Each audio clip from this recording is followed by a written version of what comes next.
ay masaya na muli po siyang makasama ngayong araw sa Entrepinoy Espesyal at makakapanayan po natin siya via Zoom si Miss Tony Miranda. Ma'am Tony, Happy New Year!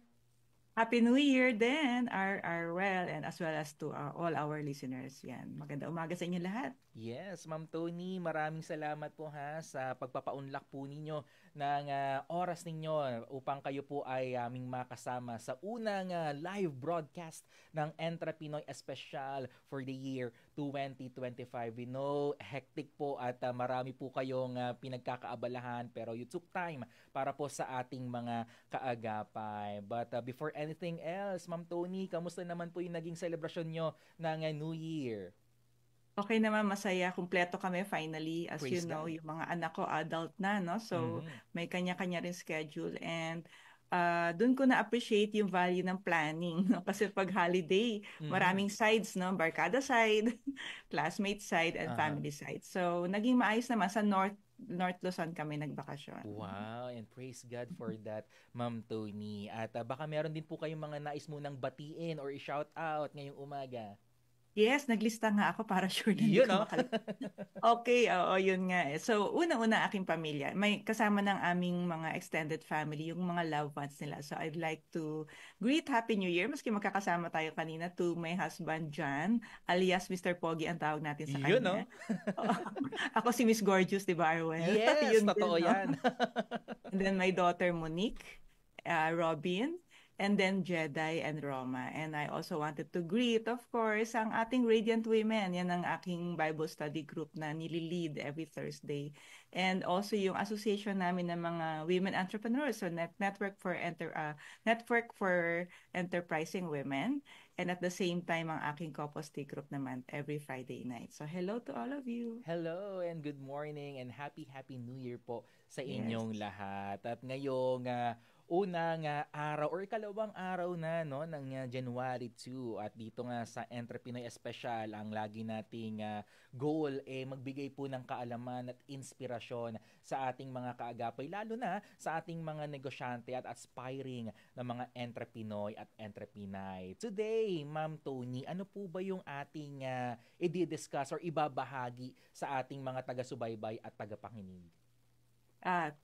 Yeah, today, kaya malapit sa puso ko tong topic na to kasi importante ito sa isang negosyante Mhm. at hindi lang negosyante, pati rin, I believe, no, sa ating lahat as Mhm. individual.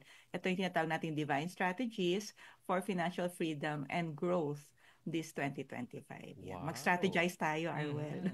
Usaping pinansyal pala tayo for Yes, usaping today. financial. Oo, Mm-mm. at aalamin natin yung mga strategies, ano, yung divine strategies, ano, para makamtan natin yung financial freedom and growth in 2025. Nako, for sure, marami rin sa ating mga kababayan, Miss Tony, ang talaga namang dumanas ng pagsubok at struggle, ano, pagdating sa usaping pinansyal nitong 2024. At ngayong 2025, ang hope natin ay makamit natin itong tinatawag nating growth at financial freedom ngayong bagong taon. At sa mga kaagapay natin dyan, katulad nga po ng paalala ko sa inyo kanina, sana po naka-ready na ang inyong ballpen at papel at ilista na po natin yung mga ibabahagi sa atin ni Miss Tony ngayong umaga. So Ma'am Tony, paano nga ba? Ano nga ba yung mga strategies natin ano, para ma-meet natin itong goal na ito pagdating sa usaping pinansyal? Yeah, we have three strategies, no? Mhm. Simulan natin sa una-una. First is yung mindset. We need to shift our mindset. Trust God as the ultimate provider. So dito pumapasok yung hindi tayo makiki-mindset sa kung ano na yung meron sa world, no? We will not conform anymore sa mindset ng world. Mhm. Marami tayong matututunan, Arwell, which is okay lang naman makinig sa mga libro, makinig sa mga podcast, Mhm. probably YouTube, training, ano pa, libro, advice. But we really have to check yung reality nung or yung truth nung inaaral natin when it comes to financial freedom. Baka kasi umasa tayo or maniwala tayo sa mga sistema kasi strategy to, no? Na hindi sustainable. So, first is to shift our mindset that we need to search the truth lang. In my Mhm. case, practical tip, I really have to change my mindset by studying the word, no? Mhm. Maraming aspeto sa Biblika na nakakatulong, not just temporarily, kasi iba yung temporary um, tawag natin solution. Yes. Iba rin yung mga happy-happy manifestation. Mhm. Pero iba rin yung paniniwala na hindi tayo victim, wala tayong scarcity, and hindi tayo dapat mag-plan or strategize based on fear. So, ang gusto kong paalala sa lahat sa atin na while meron tayong kapasidad to earn, meron ding naniniwala din ako ang talagang ultimate provider natin at ang reason bakit nakaka-earn tayo ay ang ating Panginoon. So, yun ang unang mindset na kailangan matutunan natin because we can always talk about freedom, Yes. feel good about it. Pero Mhm. kung hindi naka-anchor sa tamang katotohanan, yung ultimate truth kasi ang gusto kong ma-share sa kanila na hindi ko rin hinahawakan noon. Mhm. Lately ko lang din siya na-encounter na malaking bagay pala na hindi ako mag-conform sa mindset ng world wherein kaya ko to mag-isa. No? Yes. Kaya natin, may kakayanan tayo pero may limit. Mhm. At dahil dun sa limit, kailangan mag-hope tayo sa provision ni Lord. At siya rin naman mag-enable sa atin, magbibigay. Kaya nga, divine strategy, magre-reflect tayo.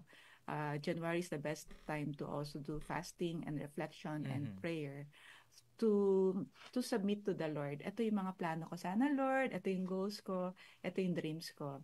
And which ones, Lord, ang will mo. And then guide me to your path. So, pag ganun kasi may peace ka na you are in Yes. partnership with the Lord, Mhm. diba? When it Mhm. comes to your finances. Mhm. And be willing, no? Be willing and open also our well to ask the Lord to rebuke us, Yes. to reveal to us ano yung mga mali nating paraan last year, kaya siguro tayo nagkautang or probably hindi natin na-prioritize bayaran ng utang Mhm. at hindi tayo nakapag-create ng tamang system sa ating management of finances. Mhm. Kaya mahalaga, Miss Tony, na ngayong taon magkaroon din tayo ng renewal of our minds, na maging align tayo kung ano ba yung nais ng Panginoon na gawin natin sa ating kaperahan. At una dito, pagkatiwalaan natin ang Panginoon na siya lamang ang magpo-provide ng ating pangangailangan. He's the only one who give us this ability to accumulate wealth. Wag nating kakalimutan ang mga kaagapay. At katulad nga ng nabanggit ni Miss Tony, we have this tendency na para lang kumita ng malaki, magre-rely na lang tayo sa sarili nating kakayahan, magre-rely na lang tayo sa sarili nating karunungan. At ang nakakalungkot pa dito, the more na nagre-rely tayo sa ating sarili, nakakalimutan na natin na ang lahat ng ito, ang Diyos ang nagbibigay sa atin ng ability. Kaya last year, Miss Tony, nakakalungkot dahil may nag-trending na isang kilala na content creator at ang lagi niyang sinasabi na hindi ang Panginoon ang dahilan kung bakit ako naging successful. Ang dahilan nito ay dahil nagsumikap ako, nagbanat ako ng buto, inalay ko ang aking dugot pawis para sa negosyo ko, pero hindi yun eh. Hindi yun ang sinasabi ng Bible, hindi yun ang katuwiran ng Biblia. Lahat ng meron tayo ay galing yan sa Panginoon, and He is the only one who provides and sustain all our needs. And napakaganda ng scripture dito, Miss Tony, yung sinasabi Ito, sa Philippians 4:19. Sige nga po, Ma'am yes. Tony.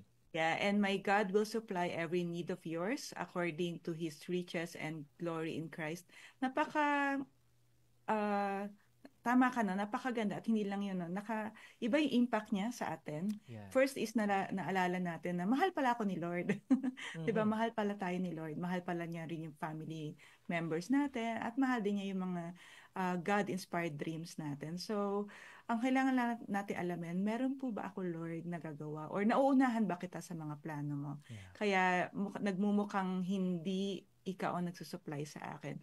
Maraming bagay kasi na Arwel, na dahil sa kagustuhan nating i-achieve yung sinet nating goal for the year, may times na hindi natin natatanong kay Lord kung align ba yun sa Kanya. Yeah. So, minsan, of course, we need to learn a lesson from that. And the Lord always removes from us what he thinks and believes. I believe lahat kasi kay Lord is ultimate eh. Mhm. He knows what's best for us and He knows the good timing for us. So we won't have it He will not give it to us kung hindi yun best for us. Pero gusto natin agad-agad. May sarili tayong idea. So, nawawala yung fellowship part na naglalambing tayo kay Lord, nagpapasalamat tayo kay Lord, at hindi niya namomold yung contentment natin dahil masyado tayong busy with our own plans. Nawawala yung reflection, and at the same time asking the Lord to reveal, is there anything in my heart that is not aligned to you or that is not pleasing and glorifying you? Yun yung part ng entrepreneurship or even yung any profession natin na masaya, yung hindi natin dinadala mag-isa yung buhay natin, yung plano natin.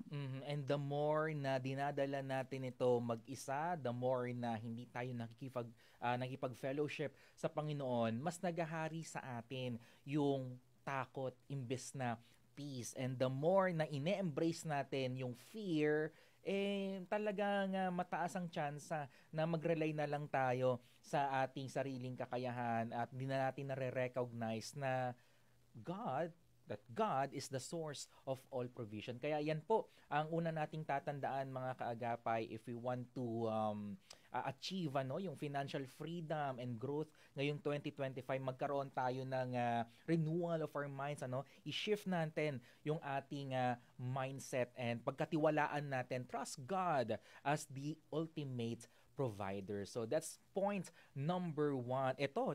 Tong susunod nating point, nako, marami ang tatamaan dito. Kaya ilag-ilag tayo, mga kaagapay. So ano po ang ating second point, Miss Tony? Okay, second point is again very, very crucial in financial freedom. Steward what you have and invest in your skills. Simulan ko muna sa ganitong point, First is, dahil nga may fear tayo, yung kanina yung number 1, at malagi tayo may mindset na victim ako or scarcity, we tend to try different things just to earn. Yun muna. So, we tend to try lahat ng makikita natin sa online, yung mga influencers, on how to do things, and then try it, Kasi nga, natatakot tayong mawalan. And the thing is, hindi natin na-check kung talent ba natin yan or unique gifting natin. Kasi kahit ano naman yung gawin natin, pwede tayong mapagod. So, dahil napapagod tayo, whatever we receive when we earn, let's say, sabi nila, nakachamba sila, kumita sila more than what they are usually earning. Ayaw na nila tuloy, inisip nila sila yon, yung topic mo kanina, ako nag-earn ito, ako nagpagod dito. Ayaw mo na ngayon mag-tithes, or ayaw mo na ibigay sa Panginoon, or ayaw mo na siyang i-acknowledge na siya talagang dahilan bakit tayo nag-earn. Siya ang reason bakit ka may talent, may unique skills. And because of that, mag-creep in na silently, or sabihin natin, sometimes abruptly, yung pride, ako to.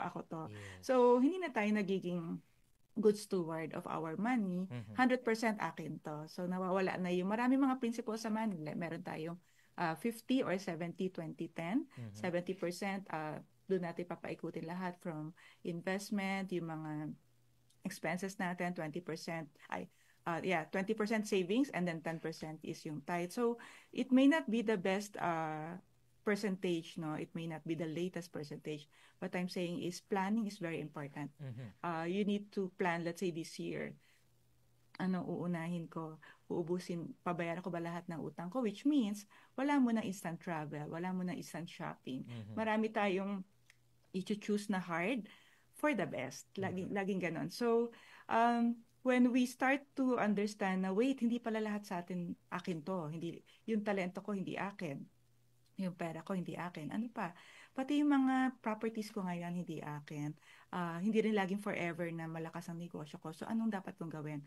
Kailangan ingatan ko yung pinahiram sa akin ni Lord.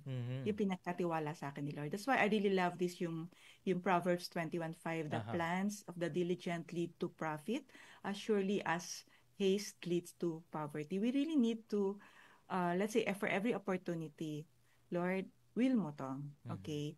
And then, let's say yung will niya, hindi nagmukhang beautiful sa atin, nagmukhang ugly experience siya. Always think that He is good, that everything's for good. Lord, anong learning ko dito? Ano yung training dito that will benefit yung next steps na pinaplano mo sa akin?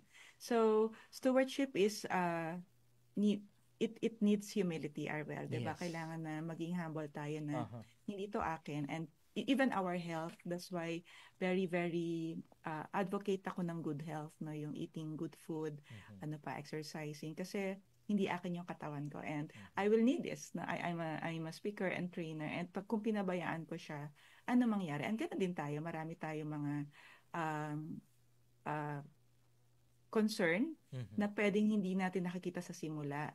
Pero dahil masyado tayong busy sa pag-earn ng money, hindi natin nakikita na hindi tayo good steward of the holistic us. Holistic meaning learning, which I will also discuss in a while.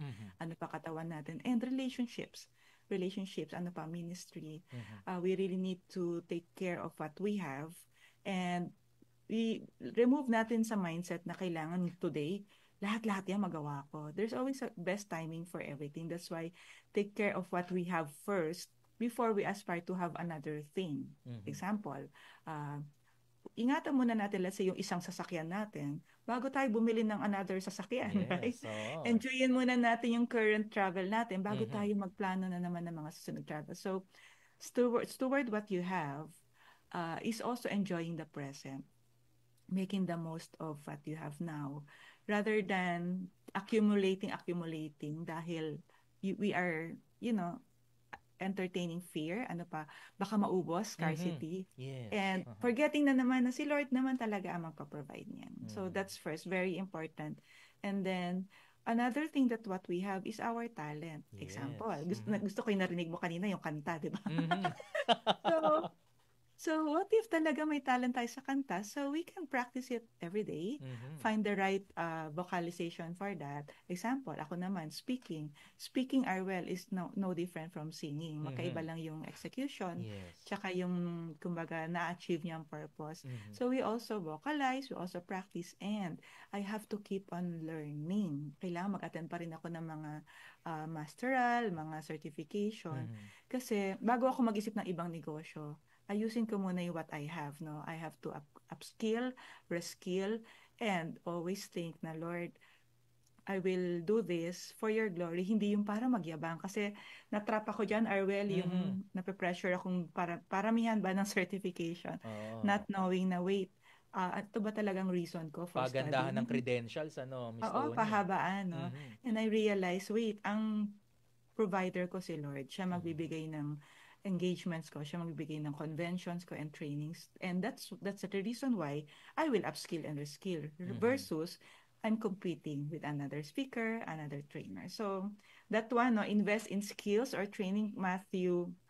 Gusto ko yung sa Matthew 25, yung parable of talents, na when you have it, wag tayo maging kampante na okay na ako, magaling na ako mag-speak or magaling na ako mag-train, or kung ang talent yun naman ay finance, accounting, magaling na ako sa diligent na ako, expert na ako as accountant or as architect or as a newscaster or radio broadcaster. We need to still practice, and not because for show or not because for comparison, but because, Lord, habang gusto mo akong gamitin, I also want to deliver my excellence. Napakaganda nitong point na ito, mga kaagapay, na this year, i-goal natin, isama natin sa ating checklist na ngayong 2025, mag-upskill tayo anuman yung talents or skills na meron tayo. Walang taong walang talent, walang taong walang skills. Lahat po tayo ay biniyayaan ng Panginoon ng iba't ibang talento at skills, at bilang maayos or bilang managers or stewards ng resources ng Panginoon, it's our responsibility na palinangin ito, i-cultivate ito, at pagyamanin ito. At ngayong taon, pwede tayong maghanap kung saan tayo pwedeng mag-upskill or mag-reskill ng ating mga God-given talents. Lalo ngayon, Miss Tony, maraming available ngayon sa internet na pwedeng enrollan, yung mga online short courses. So ilan lamang yan sa mga paraan, dahil tayo po ay pinagkatiwalaan ng Panginoon na pagyamanin anuman yung mga ibinigay niya sa ating mga skills at talento. At syempre, mahalaga din na tayo rin ay nag-i-invest din para naman sa Panginoon. So that's point number 2, steward what you have and invest in your skills. At mga kaagapay, kayo ba? Ano na ba ang mga natututunan nyo sa ating talakayin ngayong umaga? Pwede nyo rin pong i-share yan ha sa ating comment section sa Facebook at sa ating YouTube live streaming. At kasama pa rin natin ngayong umaga si Miss Tony Miranda at ang atin pong pinag-uusapan. Ano ba yung mga divine strategies para ma-achieve natin yung financial freedom and growth in 2025. So nakapagbigay na po kami ng unang 2 points. Una, shift your mindset.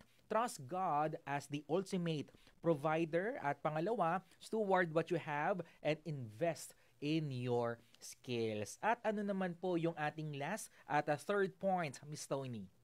Third point is, of course, very important to sa ating Panginoon. No? So we need to unlock our growth through what?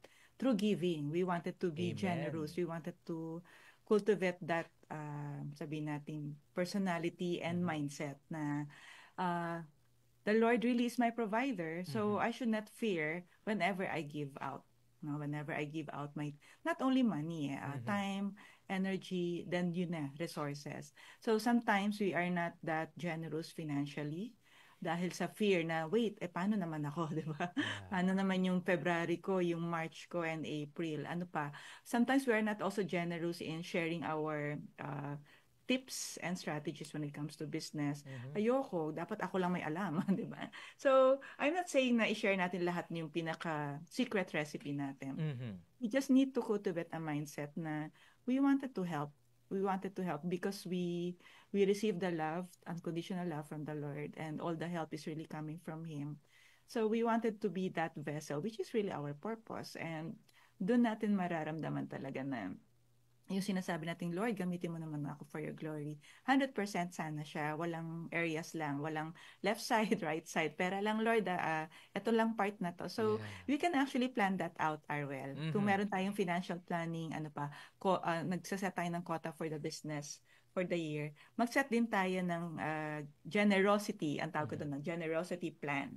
Like, for example, I'll give you some practical tips. Like, for example, I also studied in different evangelism schools or ibang school na mga Bible, how to teach us to be that entrepreneur that is using biblical principles. So now, how to give back is kung meron silang mga areas na pwede ka mag-donate. Lalo na yung mga nagte-train ng mga different people for free, yung institution na yon, you can actually donate. So you can plan that out in your business na, okay, this much, let's say 1% or 5% of our earning goes to this institution. Ano pang pwedeng planuhin? You can support mga ministry volunteers. Yan. I love doing that, no? Especially if kung ang nakikita mong need is for the children, then support ministry that supports children or educates the children. So maraming ministry. You can find one in your local church or you can even search. Then what else? You can also yung by heart, no, na parang may inaalat ka lang ng money so that when the Lord calls you to or touches your heart to give to a certain person or maybe calamity, maraming mga fundraisers, then you are ready versus there's this dilemma, Arwel, no? There are times na you want to help but you cannot dahil walang natira. So we wanted to plan out this year that you will also experience the joy of not regretting na wala kang maibigay. Napakaganda nitong ating last point, ano? Unlock growth through generosity. At mga kaagapay, isang magandang reminder ito sa atin na this year, mas paigtingin pa po natin yung ating pagbibigay, yung ating cheerful heart, ano, sa giving. Dahil tayong mga Kristiyano, hindi po tayo tinawag na maging boksingero. I really love this analogy. Pag sinabi nating boksingero, di ba, nakasara lang ang ating palad. But this year, patuloy natin na buksan ang ating palad and to support, ano, yung mga gawain ng Panginoon. Because sabi nga dito, generosity reflects reflects trust in God and opens doors for spiritual and financial blessing. Paano nga naman tayo pupunuin ng Panginoon kung tayo mismo ay punong-puno pa, 'di ba? Ang hirap naman nun, umaapaw lang, nasasayang lang yung blessings. And we are called to be a giver and be generous, lalong-lalo na sa mga kaagapay nating nangangailangan. And gustong-gusto ko rin yung sinabi dito sa scripture, Miss Tony, yung Luke chapter 6 verse 38. Yeah, give and it will be given to you. A good measure, pressed down, shaken together, and running over will be poured onto your lap. Napakaganda. Always a good reminder for all entrepreneurs as well as all of us, no? Yes. Arwel, okay lang ba idagdag ko dito sa portion ng giving, no? Sure po. Yung generosity is also the time that we provide to our chosen ministry, no? Sometimes we really need to check, no? Am I serving in a certain ministry or sabi nating advocacy group because I wanted to serve for the Lord, or because I needed fellowship na wala akong friends, 'di ba? Gusto ko may title ako, or meron ako masabing I have a ministry. So we better check our heart, because that part of we thought as generosity might exhaust us, the portion of us wherein the Lord has designed as well to earn money. What do I mean? Sometimes we have so many ministry exposure, pero wala nang quality. Yeah. Dahil ang laging heart mo na lang is, pagod na ako, ba't ba ako kasi nandito? But you have to go back to the start, no?